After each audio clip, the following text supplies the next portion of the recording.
السلام علیکم ورحمۃ اللہ وبرکاتہ۔ حمید و مصلی اما بعد فقد قال النبی صلی اللہ علیہ وسلم کل بنی آدم خطاء وخیر الخطائین التوابون۔ معزز سامعین کرام، الحمدللہ اللہ رب العالمین کا فضل اور احسان ہے کہ 26 روزے مکمل ہوئے اور آج کی یہ 27ویں طاق رات ہے۔ روزے اپنے انتہا کو پہنچ چکے ہیں۔ یہ برکتوں والا مہینہ عنقریب ہم تمام مسلمانوں سے دور جا رہا ہے۔ پتہ نہیں اگلے سال ہم میں کا کوئی انسان اگلے رمضان میں زندہ ہو یا نہ ہو۔ بچے ہیں 3 سے 4 راتیں، 3 سے 4 دن ہمارے پاس، جو کہ نہایت ہی بابرکت ہے، اہم ہے، خاص ہے۔ عقل مند انسان وہی ہوگا جو ان 3 سے 4 دنوں کو غنیمت جانے گا۔ ابھی بھی وقت باقی ہے، میرے پاس بھی، آپ کے پاس بھی۔ اگر ابھی تک ہم نے اللہ سے معافی مانگ کے اپنے آپ کو جہنم سے نہیں بچایا ہے اور اپنے ماں باپ کے لیے، رشتہ داروں کے لیے دعائیں نہیں کی ہے، تو ہمارے پاس ابھی اللہ نے 3 سے 4 دن اور دیا ہے۔ خصوصاً آج کی طاق رات الحمدللہ 27ویں رات، جس کے اوپر امت کا اکثر جماعت یہ کہتی ہے کہ یہ ہو سکتا ہے کہ یہ لیلۃ القدر کی رات ہوگی۔ حدیث بھی اس کی طرف اشارہ کرتی ہے کہ 27ویں رات یہ لیلۃ القدر کی رات ہو سکتی ہے۔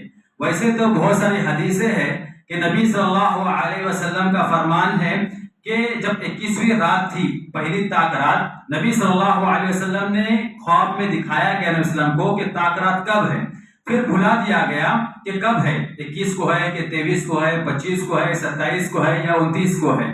نبی صلی اللہ علیہ وسلم نے کہا لیکن میں نے خواب میں دیکھا ہے کہ میں مٹی کے اندر سجدہ کر رہا ہوں اور پانی گر رہا ہے اور مٹی کے اثرات میرے ماتھے پہ لگے ہوئے ہیں۔ اس کے اسی رات میں صبح فجر کی نماز میں ایسا ہوا کہ بارش اتری، اور بارش کی وجہ سے آپ کو جانتے ہیں پہلے کے جو زمانہ تھا، نبی صلی اللہ علیہ وسلم کا زمانہ جو تھا، کھجور کے پتوں سے وہ لوگ انہوں نے اپنی مسجدیں بنائی ہوئی تھی، ان کی جو چھت تھی کھجور کے پتوں سے بنی ہوئی تھی، تو پانی مسجد کے اندر بھی ٹپکتا تھا، تو پانی زمین پہ ٹپکا جس کی وجہ سے مٹی گیلی ہو گئی اور نبی صلی اللہ علیہ وسلم کا ماتھا اور صحابہ کرام کے ماتھے میں مٹی لگی ہوئی تھی۔ تو معلوم یہ ہوا کہ جس سال نبی صلی اللہ علیہ وسلم نے بیان کیا اس سال لیلۃ القدر کی رات 21ویں رات کو تھی۔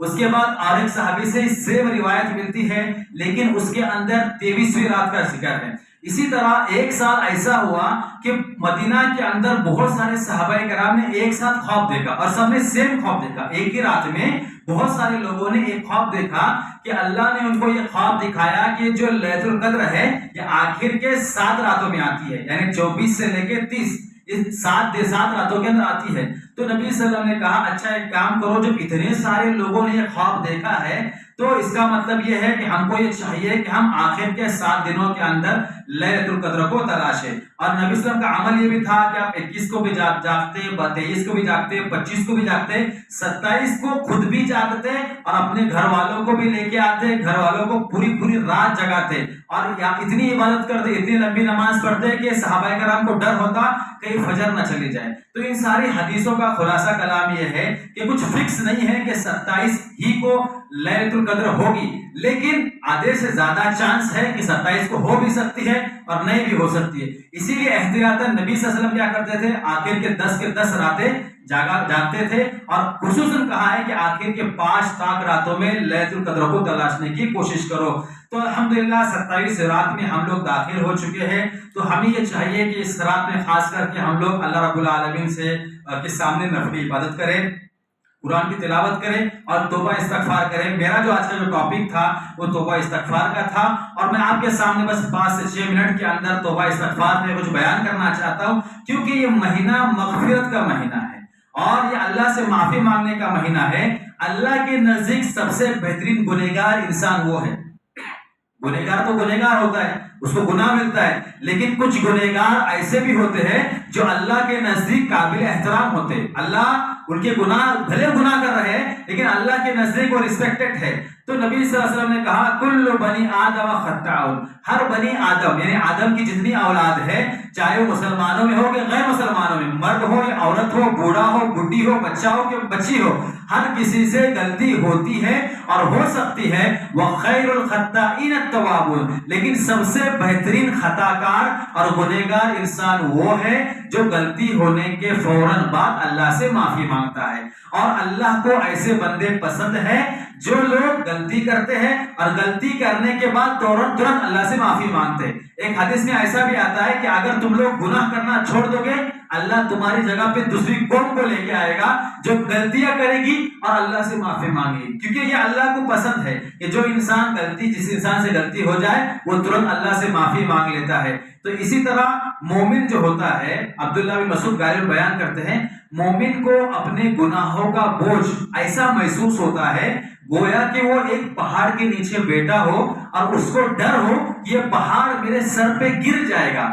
ایسے ایک مومن ہوتا ہے کہ اس کو ڈر لگا رہتا ہے کہ میں نے زندگی بھر نماز نہیں پڑھی ہے، نہ جانے کتنی مرتبہ روزے نہیں رکھے، جھوٹ بولا ہے، گالیاں دی ہے، ماں باپ کی نافرمانی کی ہے، چھوٹوں کا ادب و احترام نہیں کیا ہے، بڑوں کی عزت نہیں کی ہے، زندگی بھر گناہ میں گزارا، پتہ نہیں کب کون سی مصیبت آئے گی۔ تو ایک مومن ہمیشہ فکر مند رہتا ہے، اور جو غیر مسلمین ہیں وہ لوگ ایسے رہتے ہیں گویا کہ وہ لوگ اپنے گناہوں کو ایسا سمجھتے ہیں گویا کہ ان کے ناک کے اوپر ایک مکھی بیٹھی ہو، وہ ایسا ہلکا سا ٹچ کرتے وہ مکھی اڑ کے چلی جاتی ہے۔ مطلب وہ لوگ گناہ کو معمولی سمجھتے، وہ لوگ گناہ کو گناہ نہیں سمجھتے ہیں۔ اور عبداللہ بن مسعود کہتے ہیں کہ تم تو مطلب گناہ کو اتنا معمولی سمجھتے ہو، ہم لوگ تو نبی صلی اللہ علیہ وسلم کے زمانے میں اگر بال کے باریک اتنا باریک بھی اگر کوئی معمولی گناہ ہوتا ہم لوگ اس کو ایسا سمجھتے کہ اللہ ہم کو عذاب دے گا، ہلاک کر دے گا۔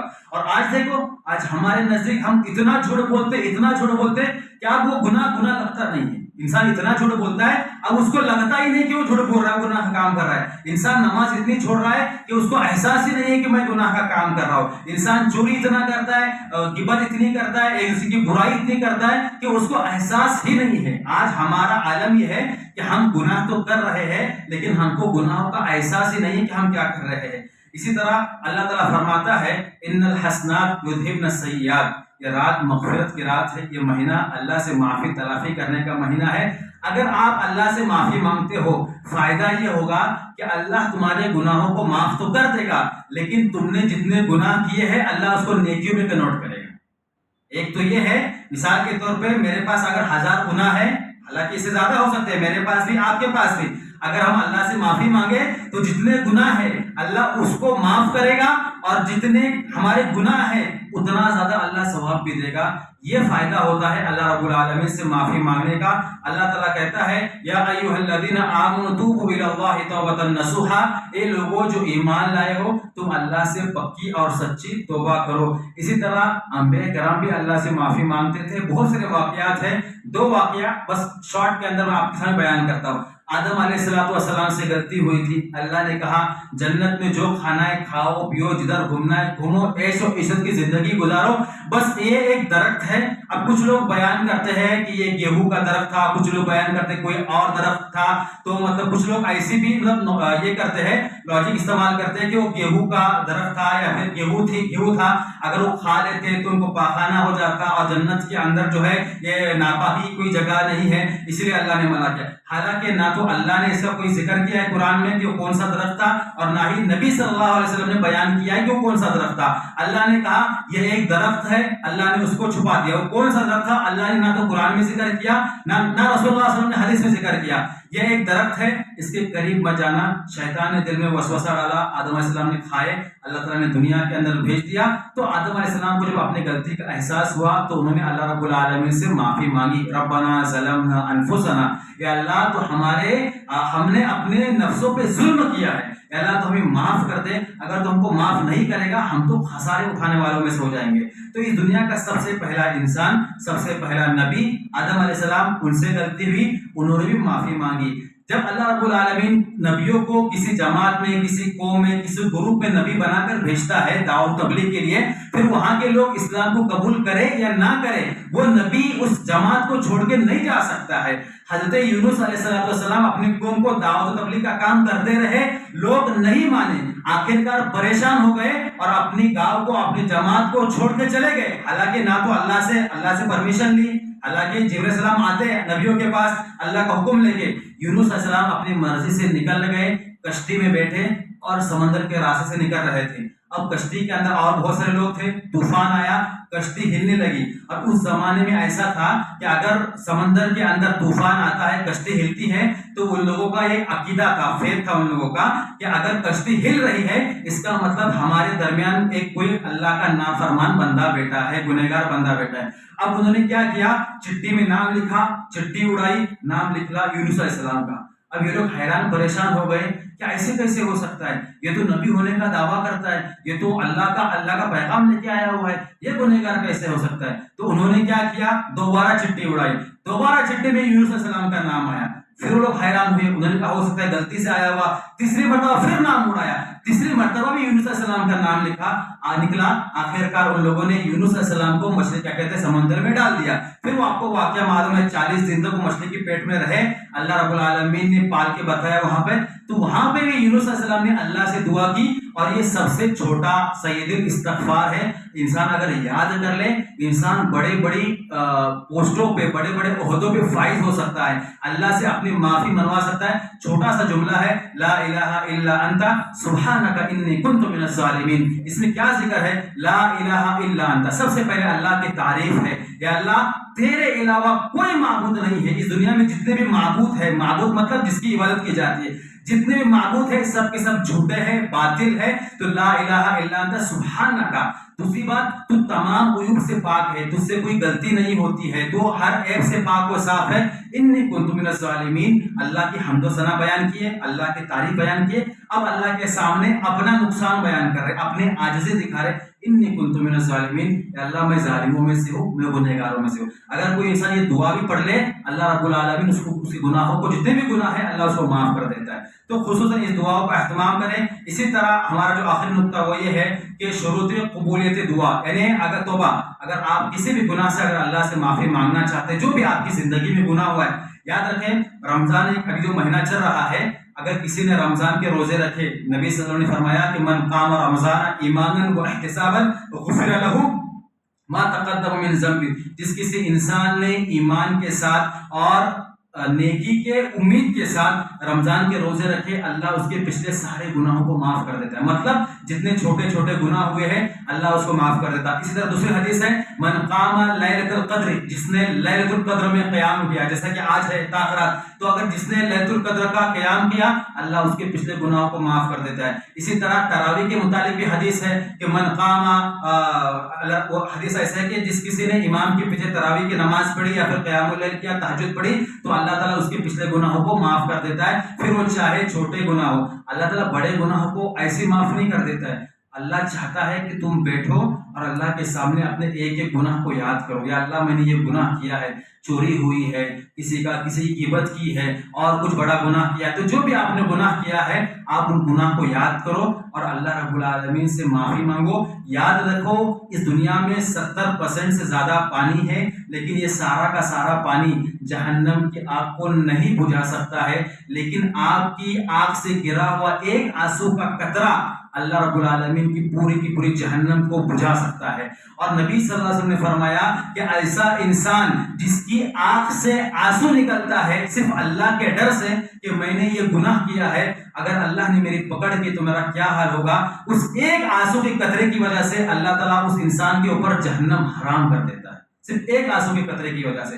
تو اسی لیے تنہائیوں میں بیٹھ کے اللہ سے اپنے گناہوں کی معافی مانگے. اور یاد رکھیں اخلاص کو ہمیشہ، جو ہمارے 3 پوائنٹ ہیں، شرط کیا ہے، اللہ کب توبہ قبول کرے گا، جب آپ اخلاص رکھیں گے. مطلب یہ ہے کہ آپ خالص توبہ کریں اللہ رب العالمین کی، مطلب اس نیت سے کہ اللہ میں نماز چھوڑتا تھا، میں قرآن کی تلاوت نہیں کرتا تھا، میں ماں باپ کو گالیاں دیتا تھا، یا اللہ مجھے تیرے عذاب سے ڈر لگتا ہے، تجھ سے ڈر لگتا ہے، اسی لیے اخلاص کے ساتھ میں تجھ سے توبہ کرتا ہوں. اسی طرح ندامت کے ساتھ کہ میں نے بہت برا کیا ہے، مجھے ایسا گناہ نہیں کرنا چاہیے تھا. اسی طرح عزم مصمم کر لے کہ دوبارہ گناہ نہیں کرے گا. جو گناہ کر رہے ہو، نماز چھوڑ رہے ہو، جھوٹ بول رہے ہو، تو جو بھی گناہ کر رہے ہو اس گناہ کو چھوڑ دو. اسی طرح مستقبل میں نہ کرنے کا عزم مصمم کر لو، پختہ ارادہ کر لو کہ اللہ میں دوبارہ ایسا گناہ نہیں کروں گا. تو یہ چند چیزیں تھی جو میں نے آپ کے سامنے بیان کی رمضان المبارک کے تعلق سے. بس 3 سے 4 دن ہمارے پاس باقی ہے اور الحمدللہ آج تاخراتوں میں سے ایک تاخرات ہے. تو کوشش یہ کرے کہ جتنا ہو سکے آپ رات میں قیام کرے،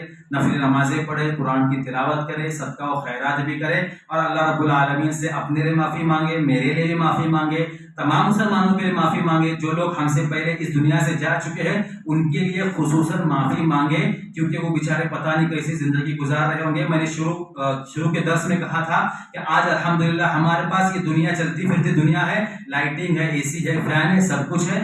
مرنے کے بعد قبر میں نہ اے سی ہے، نہ فین ہے، نہ ماں باپ ہے، نہ رشتہ دار ہے، کچھ ہے۔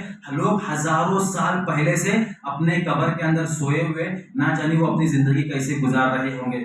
اگر ان کے اعمال اچھے ہوں گے تو اللہ تعالیٰ ان کے لیے آسانی پیدا فرما رہا ہوگا، اور اگر ان کے اعمال برے ہوں گے تو نہ جانے ان پر کیا گزر رہے ہوں گے۔ تو اسی لیے جو لوگ اس دنیا فانی سے جا چکے ہیں ان لوگوں کو ہماری دعاؤں کی ضرورت ہے، اور اللہ ہماری دعاؤں کو قبول کرتا ہے ان کے حق میں۔ تو اگر آپ کے ماں باپ، آپ کے رشتہ دار، بھائی بہن اگر کچھ بھی نہیں ہے تو مسلمان تو کم سے کم ہے، تو جو ان سب مسلمانوں کے لیے دعا کرو۔ آخر میں اللہ رب العالمین سے دعا ہے کہ الہ العالمین جو تمام مسلمان جو اس دنیا فانی سے جا چکے ہیں، جو مومن جو مسلمان تھے، اللہ ان کی قبروں کو نور سے بھر دے، انہیں کروڑ کروڑ جنت الفردوس نصیب عطا فرما۔ ہم تمام مسلمانوں کی مغفرت فرما، جو غیر مسلمین ہیں اللہ ان کے گناہوں کو معاف فرما، ان کو بھی ہدایت نصیب فرما، آنے والی نسلوں کے گناہوں کو معاف فرما، جب تک زندہ رکھ دین اسلام پہ زندہ رکھ، خاتمہ ہو تو ایمان بالخیر پہ خاتمہ ہو۔